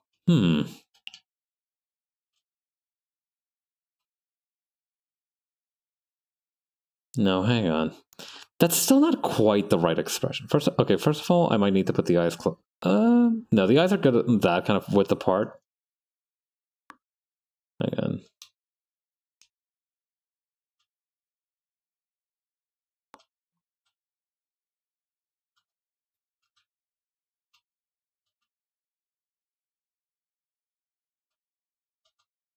Okay, yes, there we go.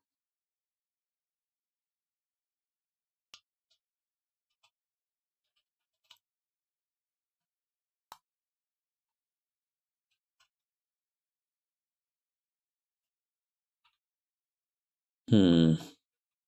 Still not super happy with that amount, is the thing.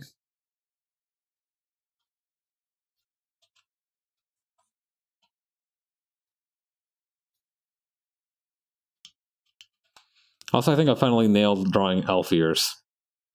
Hell, drawing elf ears might help me draw human ears at this rate.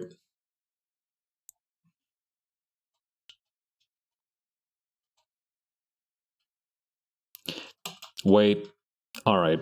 $1,000,000 question. Did I remember to draw the choker on panel 1? I did not! God damn it! The one thing that I needed to do. I remember explicitly telling myself that if I forget to draw this choker, I'm an absolute dog of a man. Well, well, well. It's okay. We can take the choker off in a couple pages. You'll see why. It's a surprise tool that will help us later.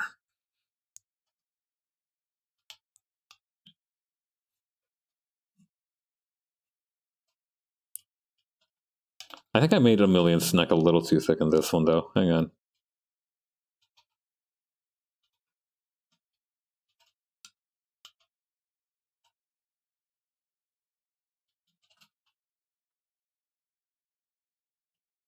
There we go.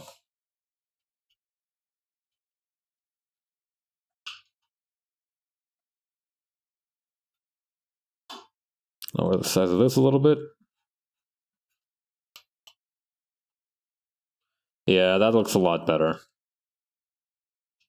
I guess I could also erase the, the jawline here.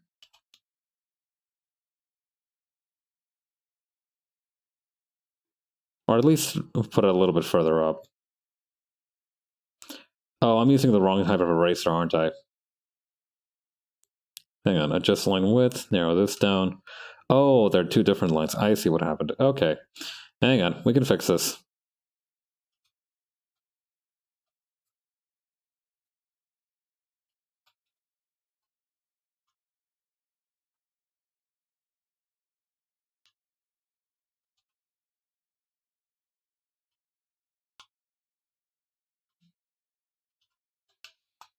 Okay, I think that's good.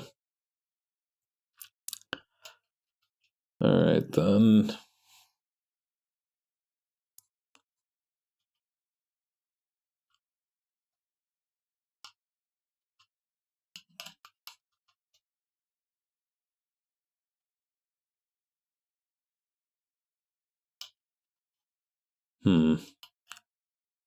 There's no right way to say it. She looks too cute in this panel. I think I need to make the eyes smaller. Like, don't get me wrong. It's a miracle that I managed to draw a cute girl, being that I draw most people like brick houses, but like that's not Emilian's look, right? Like that's not what she's.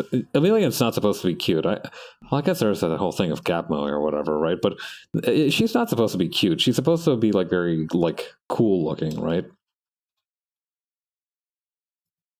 I gotta check the script real quick too. Hang on.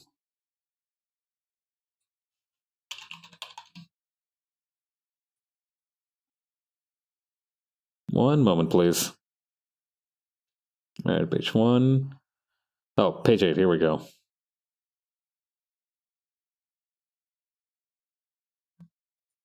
Okay, so Emilian isn't shouting anything or anything, but I feel like she would be like going like ooh, like that.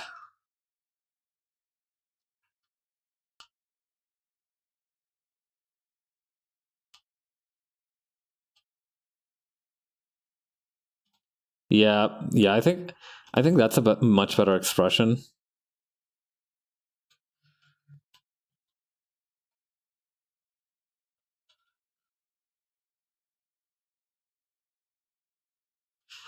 Although that one looks a little disgusted as the thing. So I think maybe what I need to do is I need to maybe narrow the mouth down a little bit.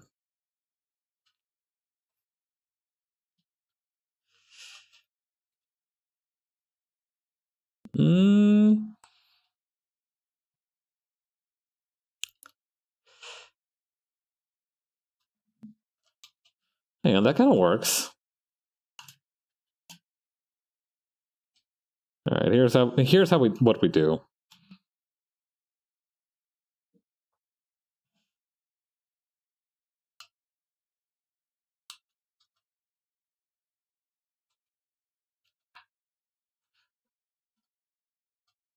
Oh, I got it.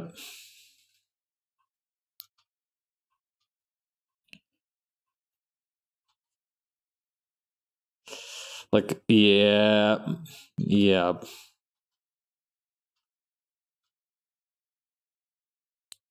Yeah, just kind of grimacing.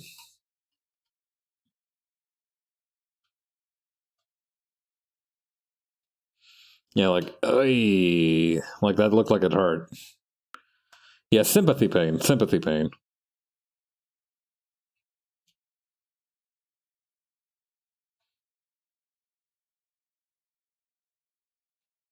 Let's see. Here we go.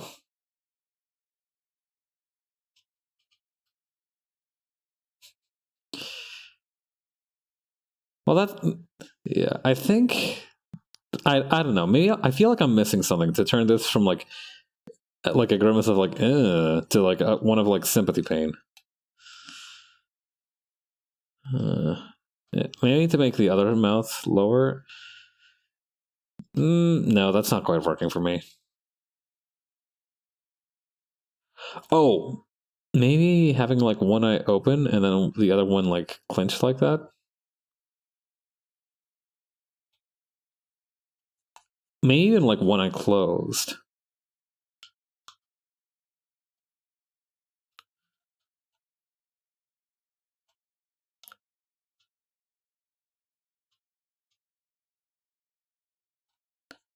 Yeah. Sorry, I sounded a little down just now. Ask any artist, and they'll tell you that like when they need to draw an expression accurately, they'll start making that expression when they draw it. Like if it's like a really animated expression, they'll start making that expression while they're drawing. So I kind of sounded like that because I was actually trying to make a grimace myself.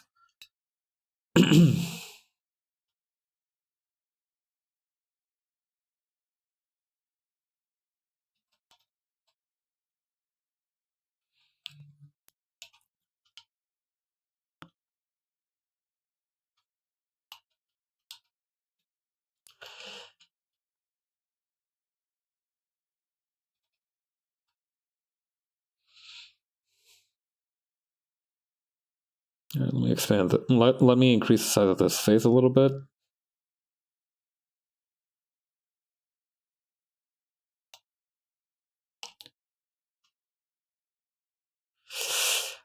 I feel like she almost needs to have like her hand up to her mouth a little bit. You know, like, ooh. Like almost kind of like biting her thumb.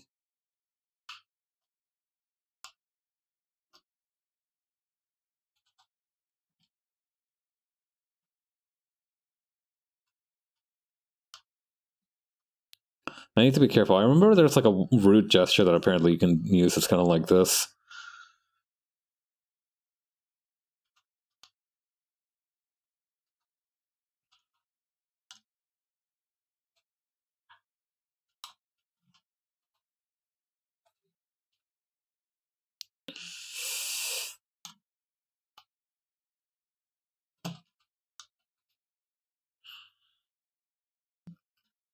Yeah. Another great benefit that people don't tell you when you read way too much Wikipedia as a kid is that if you like learn the origin of like root gestures, rather one of the benefits is that you learn the origin of a lot of root gestures. Yeah. I think that's a natural, if you ask me, that would be the natural progression of like learning cuss words as a kid. The next step is just figuring out where the cuss words came from. And that suddenly unlocks all new kinds of, unique ways of cussing. I mean, Lord knows I stick to the old favorites, but, sometimes you gotta get a little bit creative with your cussing.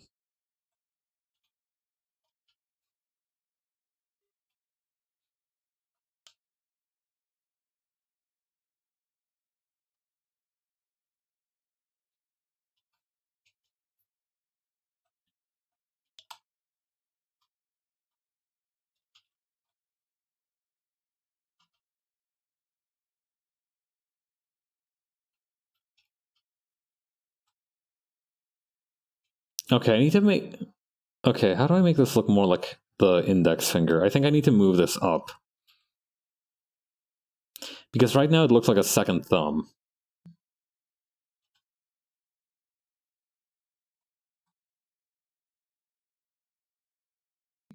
There we go.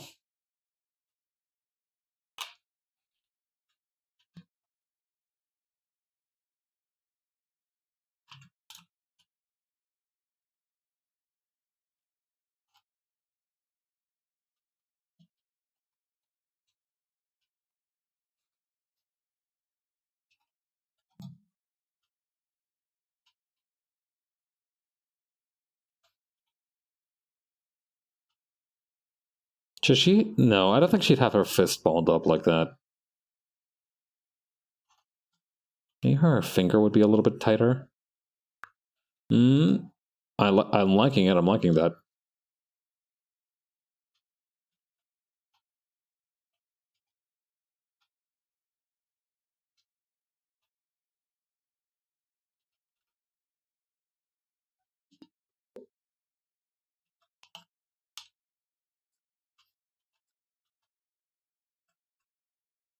How are we for time? We've still got like 15 or so minutes. We can clutch this.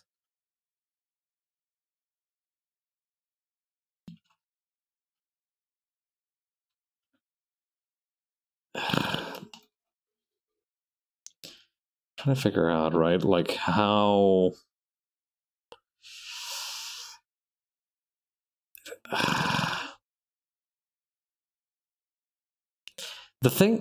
The most frustrating thing is when you spend like 10 minutes drawing something and then you realize that it's not what you need. Like, it's a good idea to have a gesture, but it could very easily be accomplished. The same thing could be accomplished by having like the hand... Wait. This? Yeah, no, it would be from the other side, huh?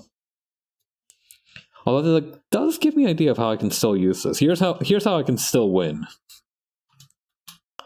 Alright, first we can transform this a little bit. Object select.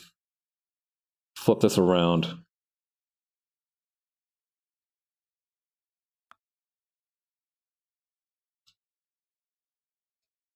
Okay. And then we just get rid of everything here.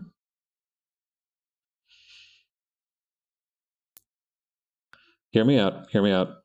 I know this is starting to look a little drastic, but I've got a plan. Trust the process. There we go.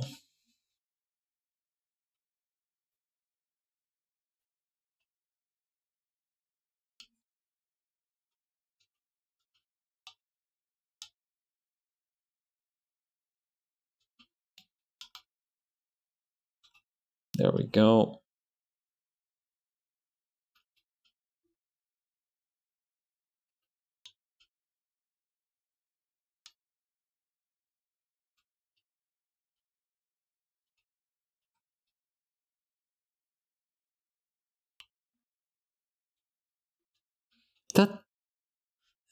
Does that actually look like a hand?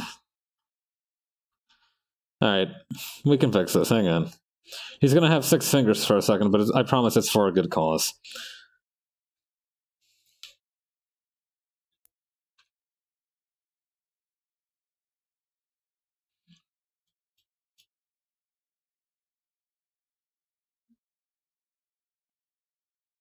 It kind of looks like she's pressing a detonation switch.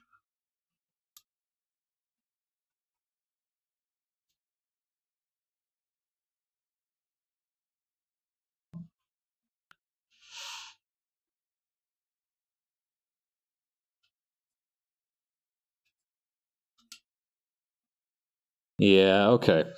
Then we just gotta move this just a little, just a couple smidgens to the right, and then yeah,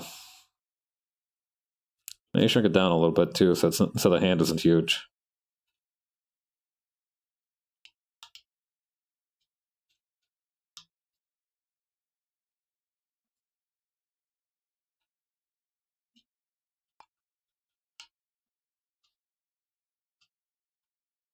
Is this right?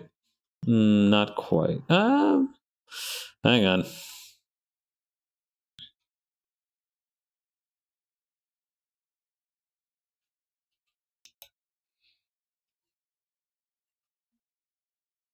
Okay, the thumb would rise up about here, and then... Yeah,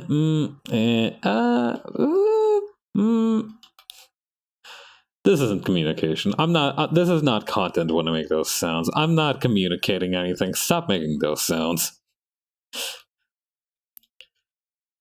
Yeah. Fun fact. If you're straight laced enough, you can be your own fun police.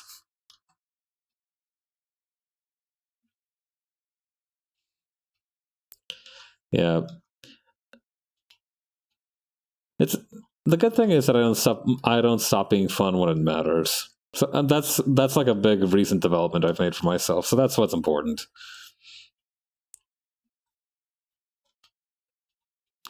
Listen, you can always bring the silly energy, but it won't always be appreciated. You need to understand this.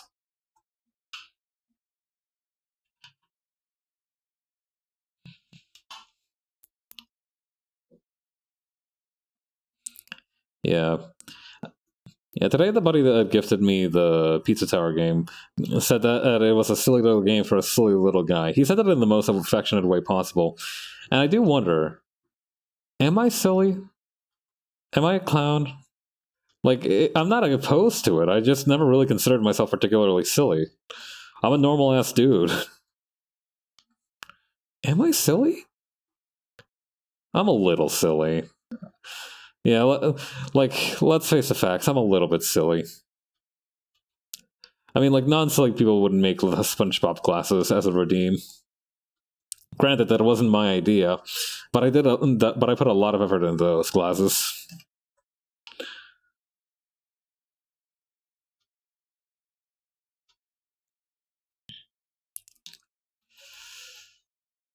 This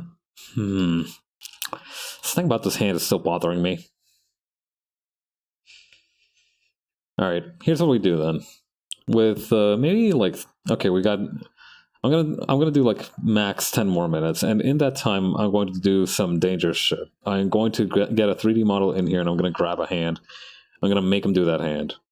Ah, God, I fucking hate the default puppets like Schoolboy A, Schoolgirl B, etc. from the clip assets. Don't get me wrong, I'm sure they're perfectly serviceable, but like something about them freaks me out real bad.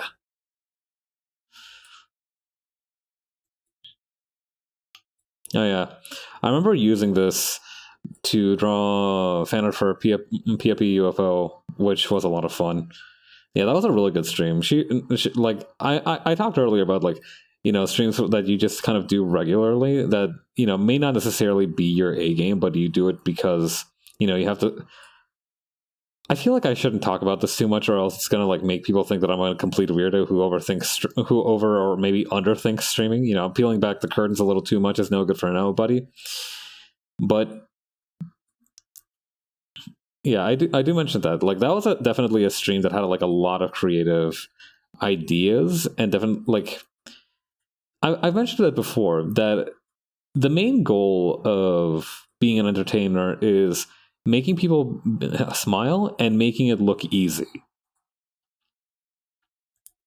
That's like the main thing to me of being an entertainer. It's making people smile and making shit look easy.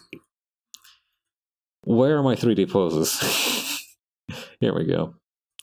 Yeah, compared to me, who makes everything seem absolutely insurmountable. That is by design, actually. I do like try to make things seem more difficult than they actually are. Mainly as a bit, but also because then it's just like I don't know. It has better consistent results. Is this a good gesture?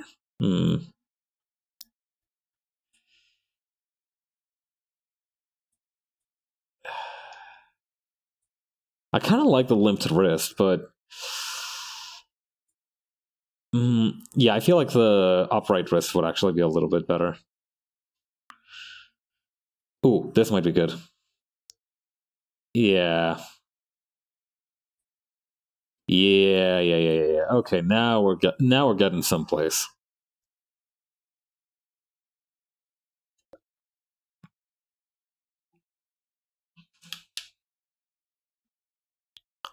I like that this is usually like a very kind of like cutesy anime pose, but the way that she's doing it, it's just like a grimace of pain. Like, ooh. That's been the goal.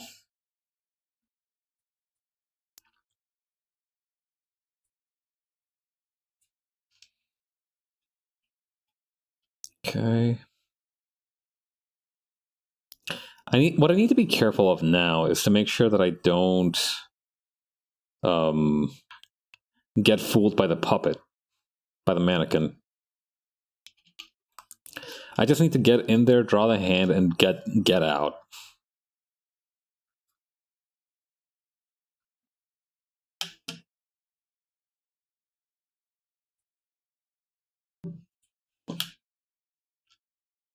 Okay.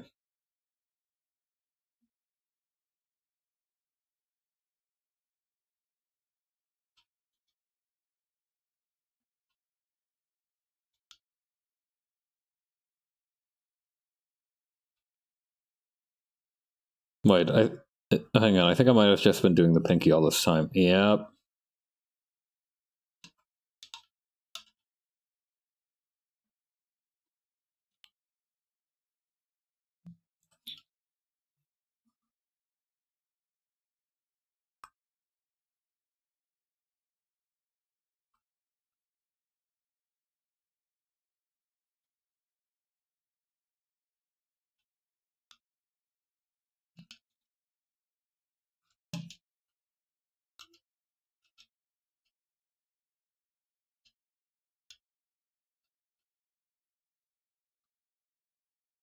Hmm.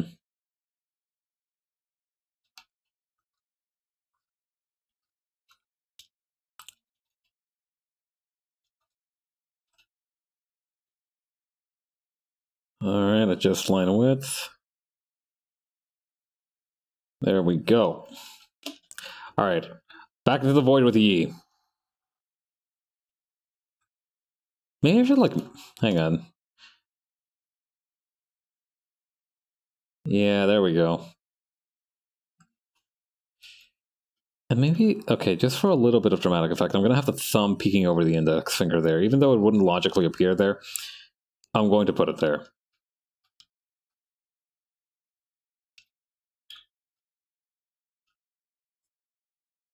Alright, I'm not going to pay too much attention to this bangle, because otherwise I'm going to end up drawing the other arm, it's going to end up covering it, it's going to be a whole thing. It'll be a whole federal issue, you don't want to get into it.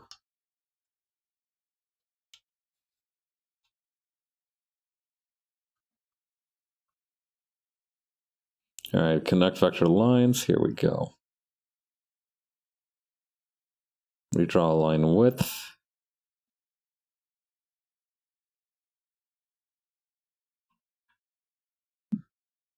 I like that.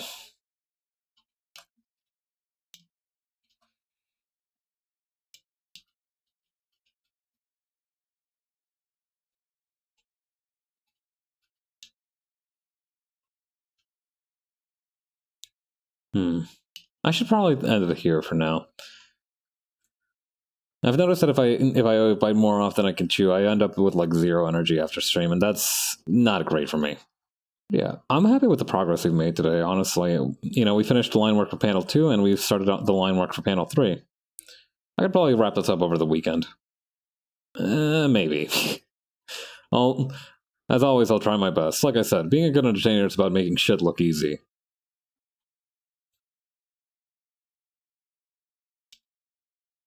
Alright. Alright. That was a very exasperated sigh. that shouldn't have happened. Alright, well, thank you all for coming by. I hope you had a great time, and I will see you all later. Bye.